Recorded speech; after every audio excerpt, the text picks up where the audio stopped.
Well, this one is still making glare on the glass. I guess I could just keep my head right here. If I keep my head right here, we'll be fine.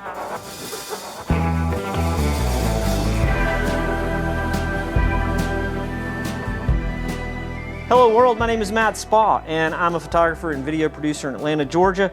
And in this video, I'm gonna do another one of my oddly specific lighting breakdowns. And the goal of these is to just show you like exact distances and heights and intensity of lights and all that kind of stuff, so that you could do this on your own and then be able to move things around and see how all of this stuff works together. The whole idea is that all of these things, focal lengths and lights and distances, have this relationship that creates the scene. And how you create that relationship is, gonna ultimately be what your work looks like. And hopefully, if you do this over and over, your work will look better and you'll grow more confident and you'll get better jobs and it'll be awesome.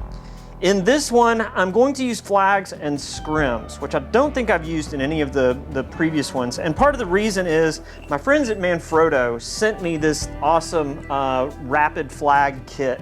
This is the 24 by 36 inch Rapid Flag. They also make a 24 by 18, so a little bit smaller.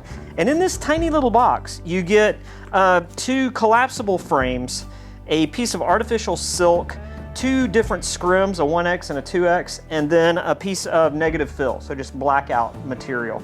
These are used to either diffuse or block or lessen the intensity of light going into a certain area of your scene. So I'm gonna turn off all the lights, we'll build this thing up from the bottom, and then I'm gonna take them outside and show you an alternate use for these that employs kind of the diffusion and the negative fill. So let's get started.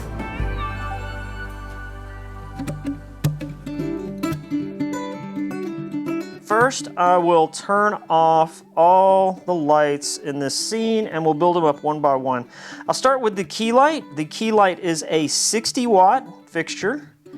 It is at 26% output and it's at a color temperature of 5000 K. It is 7.5 feet from me and it's kind of like 30 degrees off from this, which is my A cam. Quick note on the cameras. This one is an 85mm lens. They're both at f2. This one is a 50mm lens, giving me this wide shot. They are both 6.5 feet from me, and they are set up almost exactly at the height of my nose when I sit in this chair. So there's your A cam and B cam. The diffusion on this is in the 24 by 36 frame. This is the artificial silk that comes in the kit. It is about 2 feet off the light source. This diffusion is not like super frosty, so I can actually see the light point source. So if you look at this, you're still getting some fairly hard shadows against my face. It's not like we've got some super soft drop off.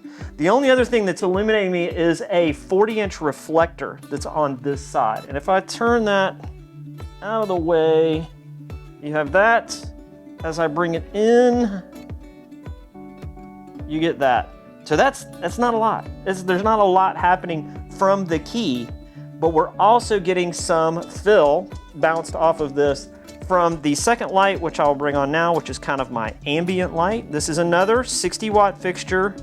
If you're keeping score, they're both Nanlite Forzas. This one is at 35% and it's set to 5000 K. And it is literally 30 inches from me right here. It's going straight up and bouncing off the ceiling. And I use this a lot to create my ambient. The trick with it is the angle that it hits. So if I start taking this and I rotate this light, you can see I can get a whole lot more on me. Right now, the pool of light that this is making is directly above my head and a little bit forward. As I rotate this back, you can see how much brighter we get in the back. Now it's gone 90 degrees. Now it's pointing directly at the back wall, which for the record is 12 feet away. I like to bring this a little bit further forward because I'm trying to get double duty out of it, kind of as a hair light.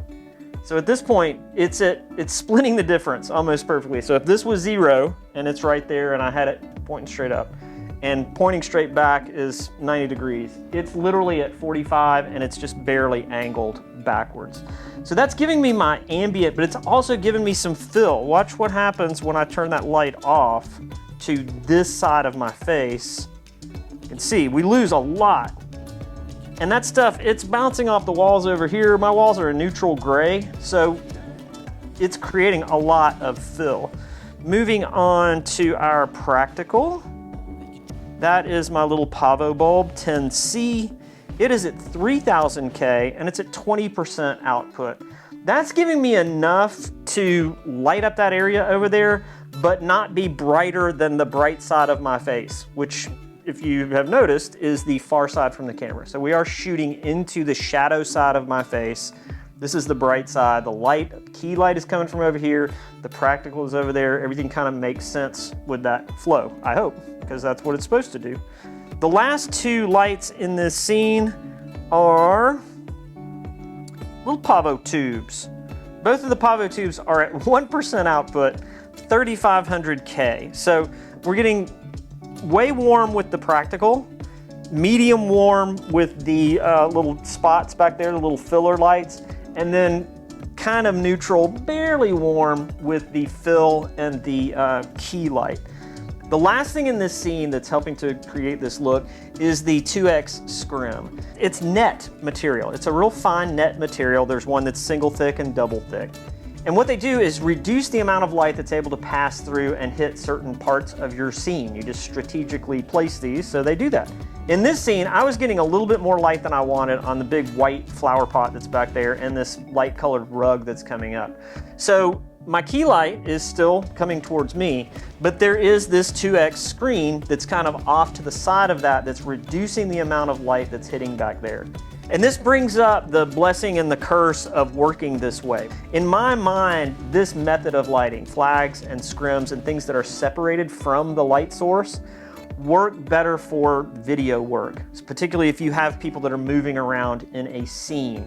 Softboxes are typically done more with photography. I mean, you put a grid on your softbox, you've lit up your subject, you can put a whole separate light on your background, and nothing's doing double duty and nothing's bouncing around everywhere. So those are pretty broad brush statements, and I realize that each of these have their own place in each discipline, but I think most people would agree that typically that's pretty standard.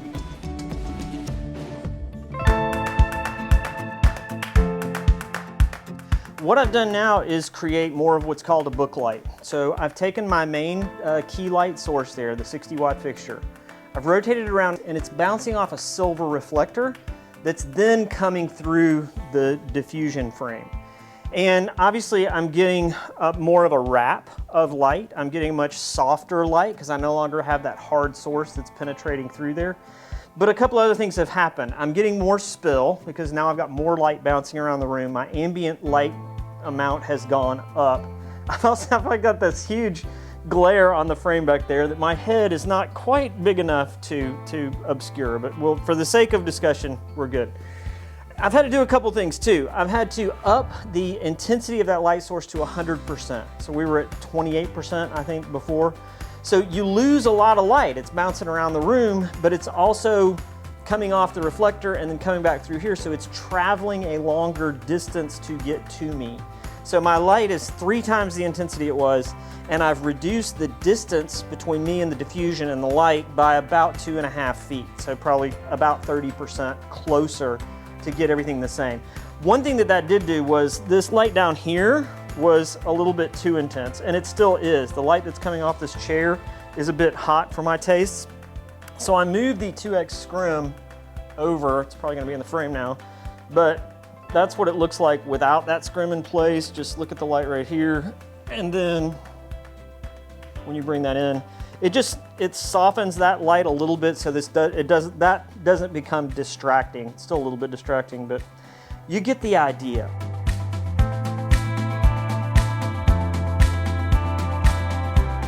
It's not ideal filming conditions right now. It's really sunny, really windy, and there's construction going on next door. But if I step into the sun, the 3:30 in the afternoon, southeastern United States, early winter sun, it's really harsh. I'm getting harsh shadows. It's probably badly overexposed on that side.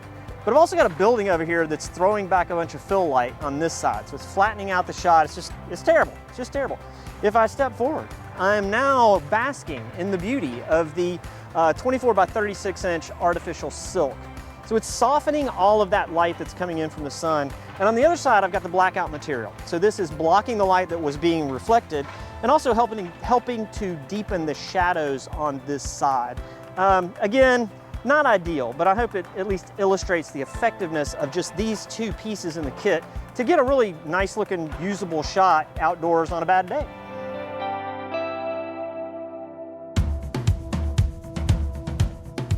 To wrap this up, I'm just going to talk a little bit more about the specifics of the kit. It comes with a couple of adapters here that will fit the receiver on the frames and then allow you to use these with standard grip heads on a C-stand. The case itself is rigid. It definitely will stand up to lots of abuse. There's a couple of pockets for the exo frame and then some elastic that holds the scrims, the diffusion, all that kind of stuff in there.